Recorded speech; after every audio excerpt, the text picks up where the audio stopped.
Hey, today we're going to talk about our 4-year anniversary. Whee!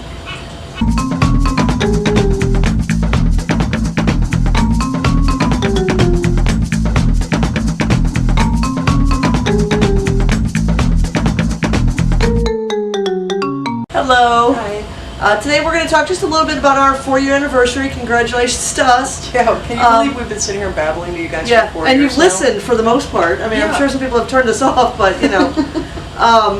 We just wanted to kind of throw out there a little happy 4-year to us. It's been a hot minute. Yeah, hot 4 minutes. Hot 4 minutes. So, go ahead. Yeah, we do appreciate that you guys watch us, and we love the questions, love the comments. Glad y'all are enjoying the show. We've been having fun doing it. I don't know why we're not doing Drink Like a Fish on our 4-year anniversary, but we'll go with it. Because we were drinking for Garrett's birthday. Oh yeah, that was bad. Yeah, that was a couple of days ago. Yeah. That was really bad. That was actually, it really wasn't bad for you, me. No. It wasn't bad for me because I was smart and I was drinking half shots and giving most of mine away. Yeah, it was. I was feeling pretty good, but I wasn't sick like I was the one time. So Yeah. I did well. Garrett, not so much. Yeah. And Shiva's mom, not so much. Yeah. Which was hysterically funny. Yeah, we didn't get video footage of that. That was Sorry. just wrong. We're not getting. No proof of that. We're going to be doing it again on Shiva and I's birthday week, the week up before. Yeah. We're going to be drinking again, so mid-July. maybe we'll try to do an episode after that to show them how green we are. Because apparently we're not allowed to drink less. Well, on neither our one of us birthdays. are designated drivers on our Right. birthdays, so So- that'll be in July. Yeah, so that's July, so be ready. If you have episodes where we're green, that would be why.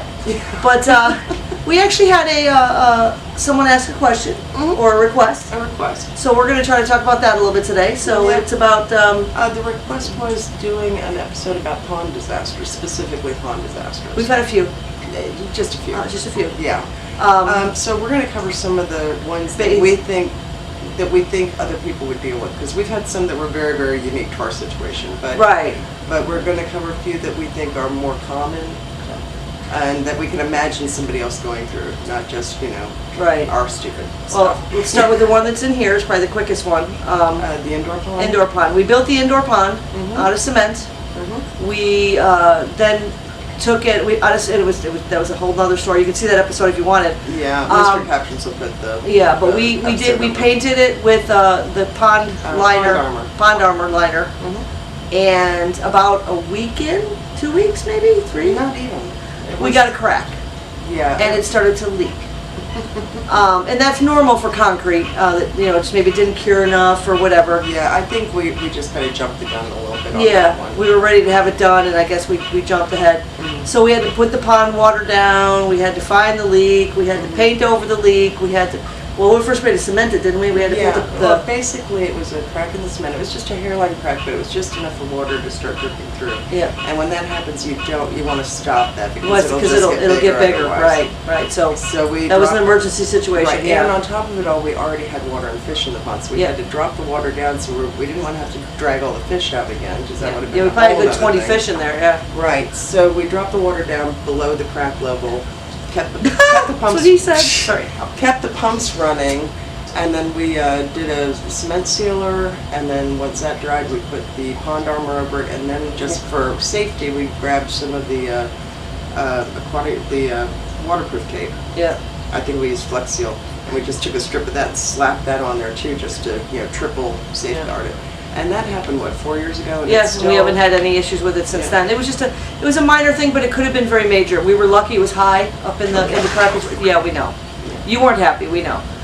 Fish were telling us how unhappy they were that happened. Yeah. But it happens. We were very lucky where the crack was. It was very high up. It didn't really interfere. We didn't have to. Yeah, it was about an inch below the water level, so Yeah. it wasn't a big deal. So we were very lucky. But if you do have a cement pond and you notice a crack like that, you want to fix it ASAP. Immediately, because it will expand quickly. Yeah, I mean, it's Ours just- expanded even in the day before or a couple hours before we saw it expanding. Yeah. Just that quick with the amount of But- water we had in the Yeah, pond. but if you lit something like that, even if it was just literally a little dribble, we just noticed it and it was like, okay, fix this immediately because eventually the water is going to erode that Yeah. cement and whatnot.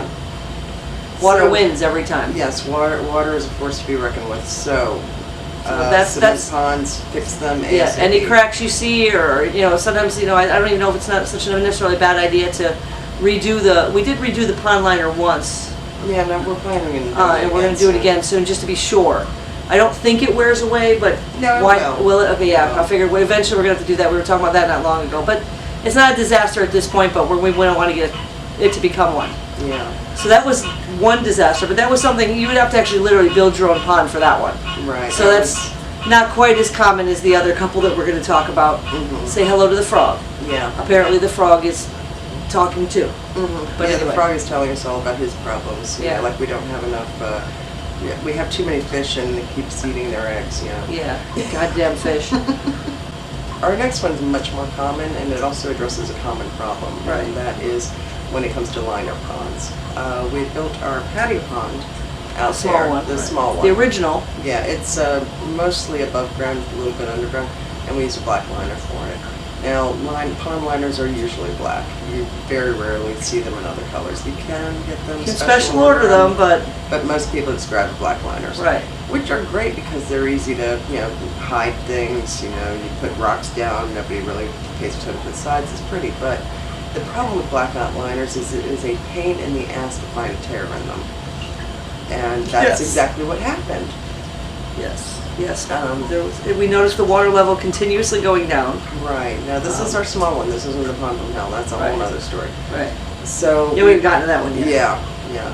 So this one, because it's built like a big rectangle, the liner goes up the sides and then up above the rim, and then we put wood down to Cover it. Right. cover it. So the tear could have been anywhere, and we weren't sure where.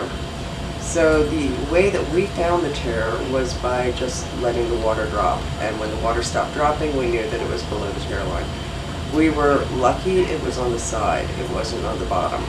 Right. Yeah. We were watching. We had pulled the fish out. Yeah. And we let it. Well, we pulled most of the fish. I think we left a couple of them in there, didn't we? The first time, the first. Well, we Then just pulled them out. we just figured Yeah. that it kept dropping, we pulled the rest of them Yeah. out. We pulled the big ones out, we Right. let the small ones hang in there, and we figured if the water kept dropping, we pulled the small ones out. But as it turned out, the tear was actually about 4 inches Down. 4 inches down on the side. Right. And we know this because the water stopped dropping. So we just had to find it from the water drop all the way around. So we Right. had to locate it. So. So we knew it was right under the water level, so it was just a matter of going around the whole pond, right above the water level. Eventually we found it. That was a quick, easy We got to fix. feel it up. Yeah, just feeling for the tear. Yeah, we did. I mean, that's how you found it. Yeah. And to feel until you found it. I mean, there were several of us all doing it. It wasn't, I mean, whoever, I can't remember. Was it you or Garrett that found it? Because it wasn't me. I think I found it. Okay, yeah, it wasn't me. But Yeah. we were all filling up the plastic. Yeah. But that's the way to do it. But that's what you had to do it. That's the easiest way. It was the easiest way to figure out at least what level the tear was. So once we found it, it was just a matter of putting some of the pond tape over it, and then I took sprayed rubber from Yes, the Flex spray- Seal. Flex The Flex Seal. Seal spray. Right. It comes in black.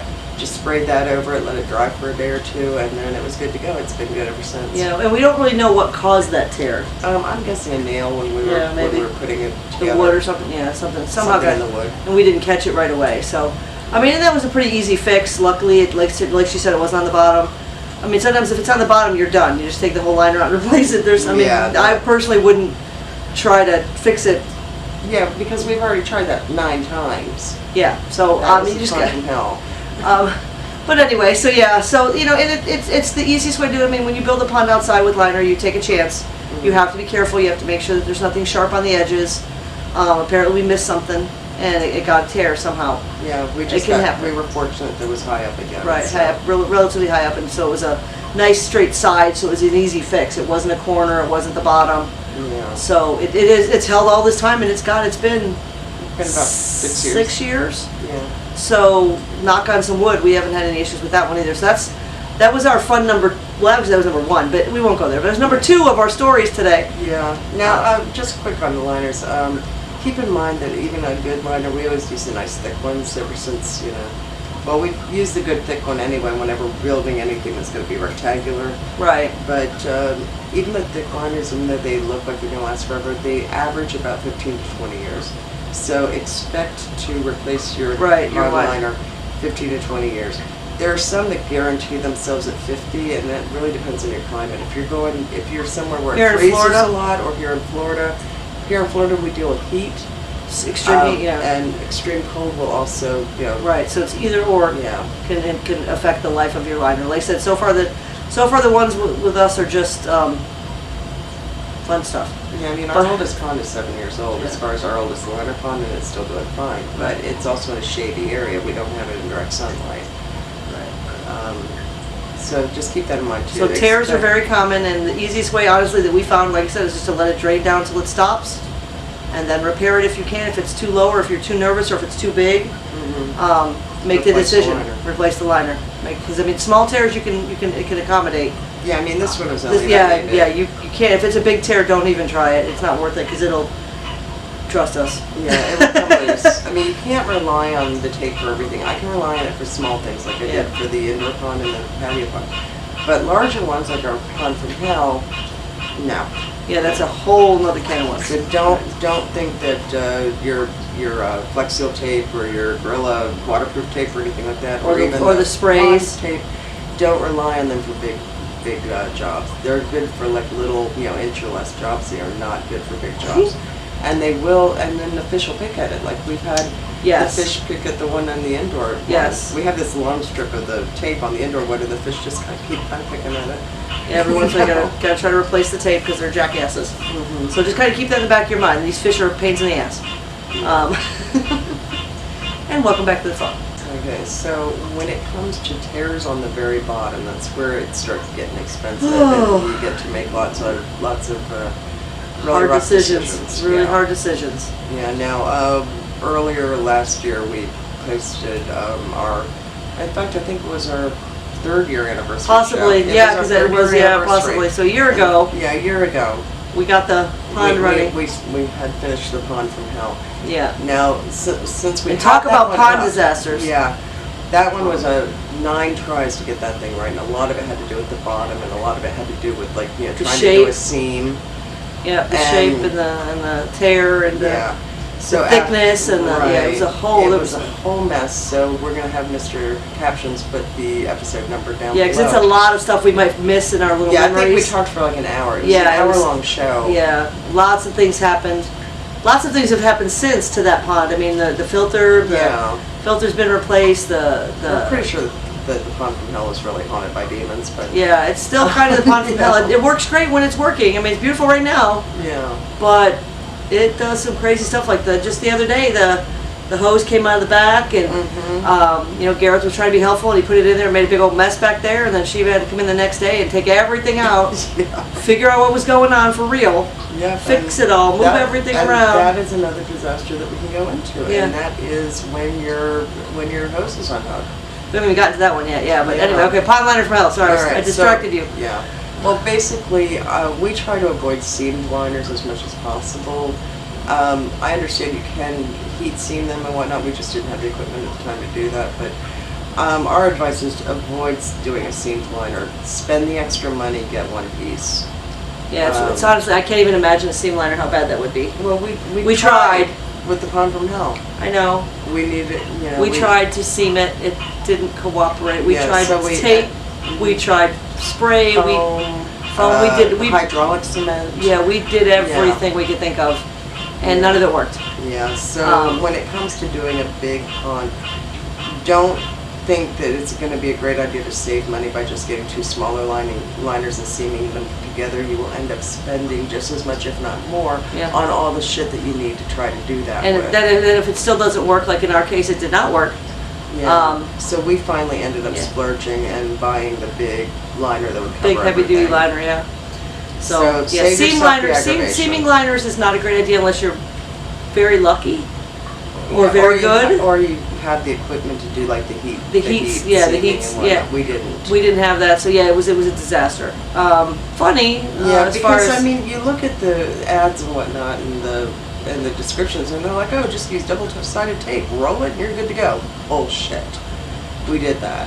we did and that then right up until some. we added water. Mhm. Then it was no longer, even though it was waterproof, everything was supposed to be waterproof, everything was supposed to be. Yeah, we sprayed it. We sprayed it, we Yeah. taped it, we taped it, yeah, it was ugly.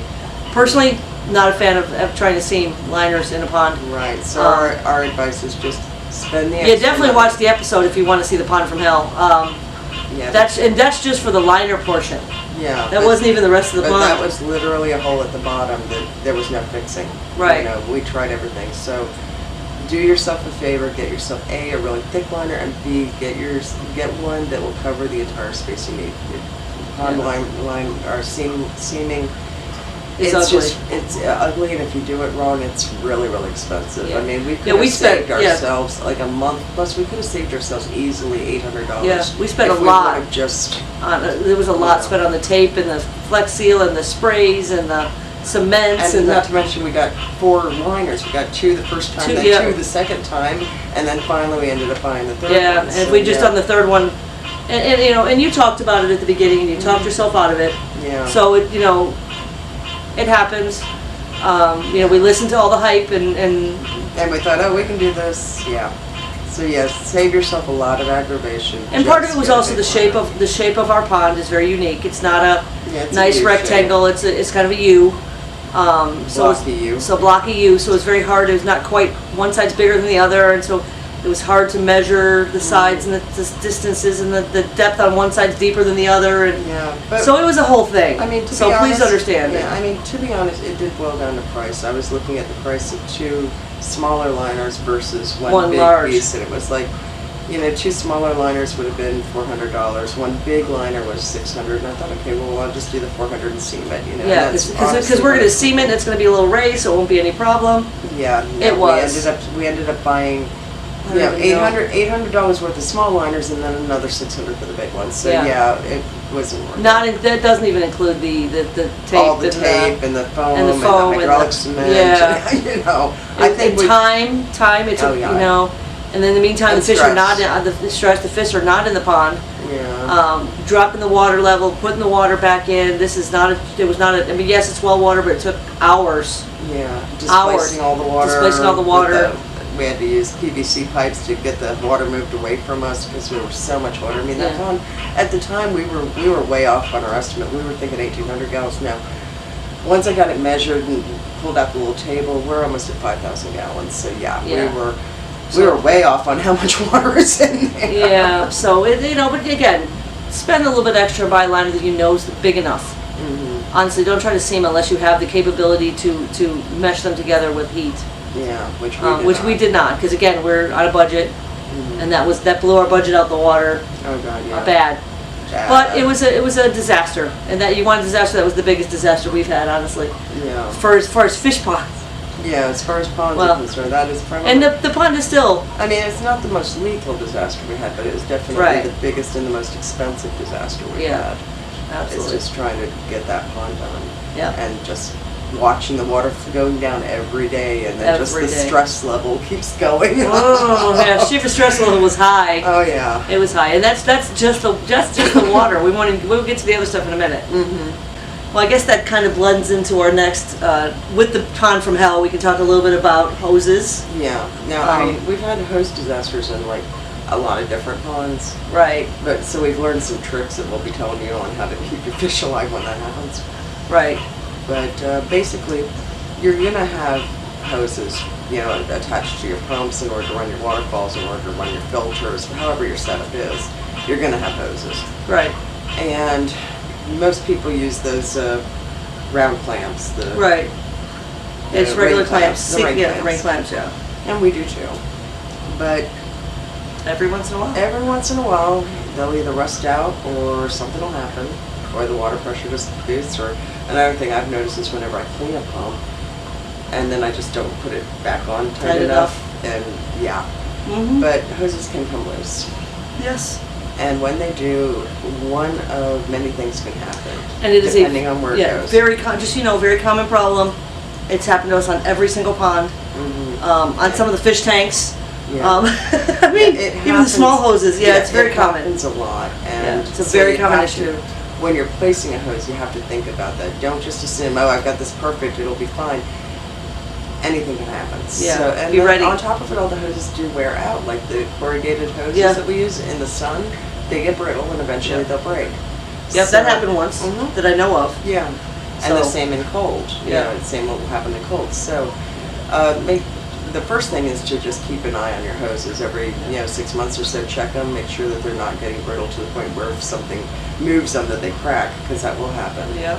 And They don't last if you forever. notice, and if you notice your pump's not, your water's not flowing, your water's flowing oddly, that was an indication on one of them where the water was still running, but it wasn't running right. It was like the hose was partially undone, so the water was escaping and pouring out the back. Yeah.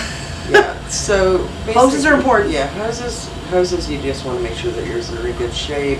It's a good idea to check them every 4 to 6 months. Check them, replace them as needed. When they start getting stiff and getting And the cracky, clamps, don't forget to check your too. clamps. Check your clamps. Make Because sure the they're not clamps hold rusting them out. in place, and if the clamp comes loose or it gets rusted out, which we have very common down here in Florida, and again, the clamps are metal, they're in the water, Yeah. common sense, Yeah. it happens. So I'm going to talk a little bit about the two most common places that your hose will come loose and what can happen. And the first one is your hoses, if you have them running to like a waterfall or something that does your aeration. Most people like us, they have hoses that run to like these waterfall boxes or something like that, which is great.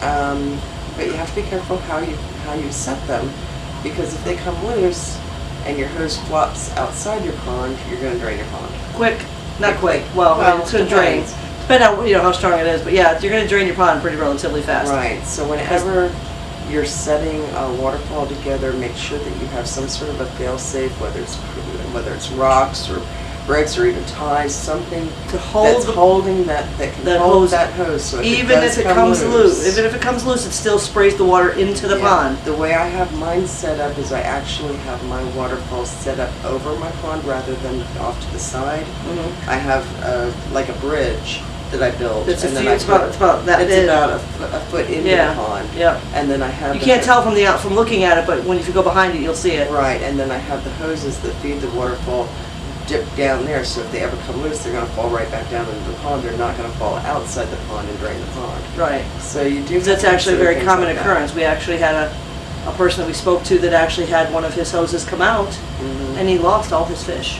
Yeah. Because he didn't notice for the whole day. He was at work all day. He was a doctor, works all day long. Mhm. Did not know his hose had come out.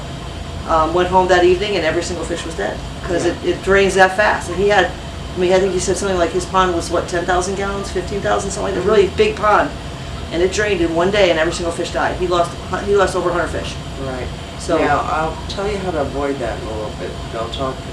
The other thing is when it comes up Planning with is it- important though. Yeah. So like you said, you have to plan to save, protect, where the hoses go is important. How you have them held in place is important. Yeah. So just kind of remember, even if the clamp or something comes loose from the hose, make sure it falls into the water or aims at the water. Hold in place with rocks, even Yeah. though you don't think you need them. Or glue it. I mean, Or- yeah.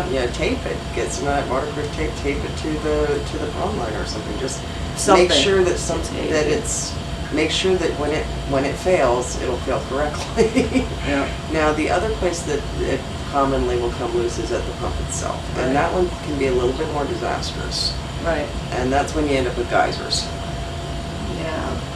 We don't know anything about those. Basically, we use submersible pumps. Most people do, and you connect your hose to that. You put it under the water. Now, some of the submersible pumps you can aim them.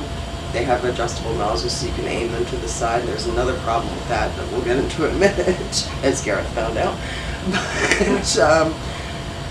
But most people try to aim theirs to the side, which is, a good start. However, it's not foolproof. If your water pump is really strong, the water can just go right up and start geysering right out of your pond. Been there, And, done that. Yeah, that's happened to a lot of people. It's happened to us a few times. A hose comes loose and all of a sudden you're like, hey, I didn't put a geyser in the pond. Oh shit. Now, this is how I set things up so I will not kill my fish if anything happens like that. And that is each and every one of my submersible pumps are elevated. I use cinder blocks. I make sure that each one, in my pond, like let's say I've got a 4-foot pond, my pumps are set at least 1.5 feet off the bottom of the pond. That way, if it does start throwing water, whether it's from a waterfall malfunction or the pump itself is geysering, it can only geyser so much before it has to stop because there's no more water that it can reach. But there's still plenty of water down below. To keep the fish alive, or keep the fish in water. Because if you have the pump all the way on the bottom, it's going to all drain the water's way to the all the bottom. water's gone. If you keep, I'm just trying to kind of, I'm dumbing this down for the rest of us. Right. Basically, the reason she does that is so that there's still at least a foot of water under the pump. So even if the pump blows all the water out, you got that foot of water down there that can keep the fish at least in water until you can figure it out. Because if you're not home, Yeah. Because this will inevitably happen, A, in the middle of the night, or B, when you're at work. It's always, it never happens when you're right there. Never happens when you're right there and you can catch it right away. I mean, well, you did. You caught yours relatively quickly. Well, that's because I work from home. Yeah, but but I mean, again, I mean, there was a doctor. He's home, gone 10, 12 hours a day. He went in the morning, fed his fish, came home the evening to go check on his fish, and they were all dead. And his pond was completely drained. His pond was completely drained because his pump was not elevated. So that is something Shiva learned a while back, and highly recommended if you have an outdoor pond. Or even indoor pond, any kind of pond, any it. large pond, yeah. Everything is elevated a little bit. Yeah. So that way, worst case scenario, the fish will still have water to swim in. I mean, even our indoor pond, which is only about 2 feet deep, the water is elevated, or the pump is elevated on a cinder block and then another 4-inch thing. So about a foot off the floor. Yeah. So if anything does happen, I'll have a very wet koi room, but I'll also still have fly fish. Right. So we try to, she thinks of all these things, and it's things a lot of people don't think of. I mean, like I said, I mean, it's an easy mistake to make. You're like, oh, I'll just put it at the bottom of the pond, everything's fine, it'll never break. And they do. It is much more common. It's happened here Multiple times. Multiple times. You've caught it every single time, luckily, relatively quickly, because again, she does normally work from home. So she notices these things relatively quickly. And there are more than one of us here. Like, you'll notice it, or Garrett will notice it, or hell, even Ducky will notice it. Right. And he doesn't have anything to do with the fish. He'll be like, hey, your pond's kind of low. You know, as he's walking by. So it's an honestly, it's a thing. It's a real thing. Now, luckily, the big pond outside, it takes longer for it to drain, so we usually notice it quicker. And well, not if the big pump breaks. The big pump breaks on trouble. Yeah, the big pump is 9,000 gallons per hour, which means it'll empty it in less than an hour. Yeah. And so it's up on cinder blocks. Yeah, it's above. So just kind of keep that in the back of your mind. That is something that's really important to do. And you don't know, most people don't think of it. Right.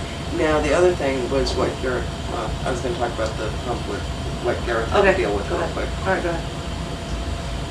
Now, the other thing is what I was mentioning about Garrett is when you have a really strong pump, like we've got the 9,000 gallon per hour pump, when it detaches from the hose right on the pump, you might end up with a watercraft. His biggest problem with when he noticed it was catching the pump. It was going all over the place, being jetted by water. So he made a little bit of a mess. Yeah. But he did it. Yeah, all right. First of all, what he should have thought of, and he wasn't, I get it, because it's like, oh my God, what do I do? Unplug the pump. Very simple, but it's amazing how when you're looking at this and you're trying to figure out, and the first thing you're thinking is, I have to stop this pump. You don't think about just unplugging it. He was literally chasing it. I didn't see any of this. I came in after he came in. He's like, he's sitting in the chair like this. And I said, what's wrong? And he goes, the pump. The pump came loose. I got it though. It's okay. And I'm like, and I went out there and looked. It looked fine to me. I didn't, because it's dark. I mean, keep in mind, this is nighttime. Yeah. It was in the middle of the night. It wasn't an early. It was just funny to look at him because he was exhausted. Now I know why. He didn't actually tell me that part. He just told me that he chased it. It's because you don't think about it. You just think, oh my God, I got to grab this thing, and you don't think, turn it off. You know, very simple way to stop your runaway pump that is jetting itself all over your pond is to unplug it. Yeah, so it did made a little bit more of a mess that you had to clean up the next day, but still. Yeah, but I just figured I would bring that up because I can see people doing that, where you just see something like that happening and you're just thinking, okay, I got to get this out. You know, kind of like if you have like a water pouring near an electrical thing, just shut it off. Yeah. You know, it's a quick fix. Shut it all the way down. Try if you can fix the electricity. Turn it off. Yeah, but I mean, I can see not thinking of it though. Yeah, I can see not thinking of it. Thinking about I would have probably been out there with Garrett chasing it, so I can't even say nothing. Yeah. Not even gonna lie. So use common sense, unlike me and Garrett. Well, it's just remember, it's an electrical device. If you kill the electric on it, it will stop running all over your pond, because you don't want it doing that anyway. Because a lot of pumps have like the bottoms that are sharp that they could tear the liner. Yeah. So yeah, we're lucky that didn't happen. That would have stunk. Okay, now, part of the problem was that usually when I have a pump down, I always have a basket where I put some filter fabric in just to add as a secondary filter. But because this particular pump was so heavy, I thought, okay, it'll be fine. I put it in the basket. I wasn't thinking, hey, if it unhooks, it's going to jut all over the place, which of course it did.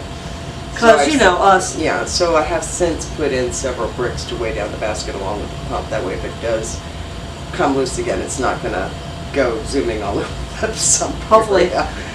Hopefully. It shouldn't. So, yeah. So, yeah, that's kind of important there, too. But that was just something funny that happened, but... It wasn't funny to Garrett. I mean, it was funny because Garrett was talking about it. He was laughing, but I wish I had it on video. I wish he would have called me because I would have come run out here and videotaped him just, you know, because that's who we are. But we always talk about we're always like, we're going to videotape when something happens, but at the time when it's happening, yeah, you're not even thinking, we're not thinking shut off the electric, let alone grab a camera. Yeah, we're thinking save whatever it is, you know, help, stop, fix, you know. Yeah. But, yeah, so that's kind of always interesting. I'm sure we have more. Oh yeah, well I want to talk a little bit about spray fountains. Okay. Because that's something that a lot of people get and there's a big problem with them. Okay. We've all seen the fancy, you know, hotels have them, attractions have them. You have the big one and this beautiful fountain that just goes. And when you go to like pawn shops or garden centers and whatnot, they always have the pumps with the attachments for the spray fountains. And everybody wants one because they just look gorgeous. Beautiful. They look beautiful. They change colors. Yeah, you can get the kind that change color. You can get the ones that it just make your home look like the Hilton. You know, that type of thing. There's a big problem with those, and it has caused a lot of headaches for people. And that is, they're usually attached to small boxes, if not the filters, or if not the pumps directly to the pump themselves that you keep at the bottom. And first of all, people put their pumps at the very bottom instead of elevating them. Right. Problem number one. That's problem number one. Problem number two is that they tend to knock over. And if you have, especially if you have fish. Big fish. Right. Yeah. Now, some people do put like cages around them, which helps, but it's not foolproof unless you've got a big enough pond where they can handle this, which most people don't. Right. If you have a water that sprays up 15 feet and your pond's only 10 feet wide, it getting knocked over just a little bit, even off kilter just a little bit, is going to cause water to start spraying out of your pond. So I've seen that happen. I've had it happen to myself a few times where a fish has knocked it, or just for the heck of it, you know, something happens. Maybe there was a little bit of an electrical short or something, or the electric cut off for a minute, it comes back on and it jolts the box and it tilts a little bit. Next thing you know, you got water coming out of your spraying out of the pond. We won't even talk about the time that she was putting it together and she didn't have it on correctly, and it jumped out right in her face. Yeah. Didn't have that on video, but it was awesome. Yeah. So I really strongly recommend against fountain attachments for that reason, unless you've got a giant pond that can handle it. But the rule of thumb is if your water can shoot up 15 feet, you better have at least 20 feet on either side of any side of it in order to be able to keep it. Because if it tilts even a little, you're screwed. It's going to come right out of the pond. Yeah. So that is kind of important. But like, subscribe, share, comment below. We would love to hear your questions. I think we have probably more things we could talk about. Is there anything else that we want to hit on? I have the one that was a lethal mistake. Okay, we'll talk about that. But again, like, subscribe, share, comment below. And we're going to talk a little bit about this, the bad one. I was trying to avoid, I guess. Yeah, I'll talk about it. I mean, it was pretty bad. All right. The worst thing that we've ever had that actually killed some fish was we had a pump failure. Yeah. And this one was a Which human is a disaster. error. This one was a human error, but it can happen naturally as well. It could happen where you just have a pump that breaks down. You could have, your power goes out. In our case, it was somebody flipped the switch on the breaker box that was attached to the pump. And no one noticed. Yeah, nobody noticed because we were on the way out the door. Yeah. And we just didn't notice. Right. And when your filter stops working, especially if you have large fish, it can kill quickly. I mean, the ammonia builds up, they don't have aeration, and next thing you know, we lost 2 fish that day, including a koi. So quick too. I mean, it was that evening. We left here about 6. Yeah. And you noticed it around 8 the next morning or 6 the next morning, and in that 12 hours, she had lost 2 fish and almost lost another. I mean, it took her 8 hours to save the third. Yeah. Almost lost you Gary that day. Yeah, so So, and that was human error, but it can have your pump fails and you don't notice. now, unfortunately, there's not an easy workaround for this. Right. There really isn't, because, I mean, on some of my ponds, I have 2 pumps, one on a different electrical circuit. Like on the indoor pond, I have one that attaches to our electric that's specifically for the pond in one box, but I also have one that attaches to the home electric. Just in case. Inside, so if for any reason my breaker blows here, I still have another one going. But if we're in the middle of a hurricane or something, I'm going to lose power no matter what. Right. And that's why generators are important. For us, yeah, definitely. But it's really, really difficult You to can't catch it. You can't be home all the time. And so, I mean, I imagine you could, hook up cameras or something and say, hey, if something stops moving, alert me or whatever. Yeah. Sure, you can do that. But my advice is just always have a backup ready. Like we have 2 pumps, 2 large pumps here that Right. we just use for water changes, but in a pinch, they can be used to replace a broken pump Right, if it happens. if something breaks. And she was a queen of getting in the what's it called, the pond safe stuff, that you pour in there. Prime. Yeah. She has Prime by the gallon here, Yeah, so let me if she grab that real quick. if she notices a pond out, Yeah, hold on a she grabs second. the Prime, and she literally has a whole gallon of it. Oh, this is a half gallon. It's half gallon, but yeah, she Yeah, keeps the this Prime at all is- times. Yeah, this is your best friend when it comes to things like that. Because the minute you notice that your pump's out and your pump's not working, throw in the recommended amount of this into the pond immediately.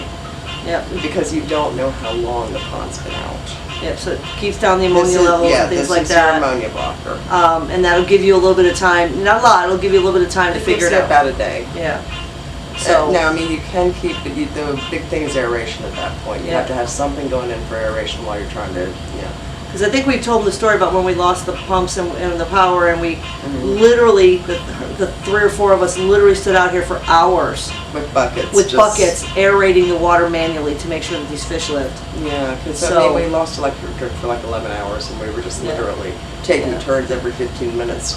Aerating it, and we got Right. them all to live. But so that's another thing. If your power goes out, Get a generator. get a generator. But if you don't, guess who gets to aerate by hand? Mhm. That would be you. That would be you. If you want them to live, they have to have aeration. Mhm. The big fish need aeration. The little fish might get away with it for a couple of hours, which is some Prime. Big fish, they have to have aeration. Yeah. You're gonna have to do it manually. I don't care how. I mean, but we took buckets and literally picked it up, dumped it back in, just making the water move. Make the water move. Yeah. So basically, have an emergency kit ready. Have like an ammonia blocker. You have an extra pump or 2. Have It's worth the investment. It is worth the investment. Also, even a small generator. I mean, Some you clamps, some hose, all that Yeah. stuff. You gotta have it all in hand. But as far as like a generator, you don't have to get a big one that runs your own house. You can even just get a small one, Just for the pump. something just to for be able to aerate your pond if in the case of emergency. Yeah. Been there, done this. So, and I mean, again- we have 2 generators. We have one for the house, and we have one specifically for all the ponds. right, And we put the investment in. because but- we are those people. Well, I think it cost us about $600 for the pond one. Yeah. But we also know it can handle all 4 of our ponds Right. and our aquariums. Right. And then we just got the big one for the house because, us, Florida, Mother Nature's bowling alley. So yeah, I mean, but it's, there's so many other things I'm sure that we're missing that we've forgotten about or just not talking about. But if you have any questions, like, subscribe, share, comment below. We'd love to hear from you. Hope we answered some of his questions about some pond disasters. We've had lots of them here. Yeah. We would be happy to talk about more. If you've had some, we would love to hear about yours. Yeah, I mean, there's all kinds of things like, water Yeah. gets cloudy, things stop working, you Yeah. have a, infection or something running through. There's Yeah. a ton of things. Ton that of can things. happen. Like, we've had all of it. Yeah, so We've if had you all of it. The have cloudy, any- cloudy stuff is always that. We just had that recently. Yeah, we just had that recently. And you between cleaning out the pumps, and you also bought some barley. Barley's Barley's a good way to clear it up. We'll That's have to do an episode on We'll that. do an episode on barley. We'll do an That'll be our episode. next one. Yeah, we'll do an episode Cloudy on water. Be ready next time. Yeah, just remember that we're going to do that because we always say, we're going to do an episode on this, and we never do. So, but I'm old. Yeah, but honestly, just if you have any questions or if you have something that happened and you're not quite sure how to fix it, that's not something we covered. If we haven't experienced it ourselves, we probably know someone who has. Right, yeah. So like I said, ask. comment, like, share, subscribe, buy stuff from our store. I have a shirt on. Yeah, I don't. I have my quite. Slacker shirts. Anyway, we would love for you to buy stuff. We still want to make Koi Rana. Don't forget about us. We still want to make it. Yeah, well, we want to make Koi Rana, and then also, proceeds also help us improve the show, like, more field trips, more. We do want to go field trips. And we need a new camera, apparently, because ours keeps cutting off. I know, right? That's what these little glitches, but happy 4-year anniversary. Yes. That's happy 4th year anniversary to us. Like, subscribe, share, comment below. Have a great day.